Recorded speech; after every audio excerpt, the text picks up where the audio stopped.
तर हाय मित्रांनो, तर सकाळ सकाळी जरा बाहेर पडलेलो, तर रोडवर गाडी टाकल्या कुठे का उतरायला. तर मित्रांनो, मी एवढंच सांगतोय की जर असं तुम्हाला जर कुत्रा वगैरे आढळलं तर असं उडू नका ड्रायव्हर मित्रांनो. कारण मुक्या प्राण्याला मारणं म्हणजे एक चुकीचं आहे. जास्तीत जास्त एवढा प्रयत्न करा की ते वाचलं पाहिजे एवढंच. तर आता घेऊ नको उगाच भयान वादळ वाऱ्याच्या पाऊल रोखू नको. साध घाली दिस उद्याचा नव्याने सारग जल कालची रे.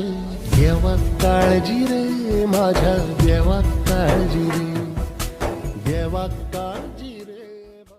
तर एवढीच विनंती आहे की जेणेकरून मुख्य प्राण्याला मारू नका बस. तर चला मित्रांनो.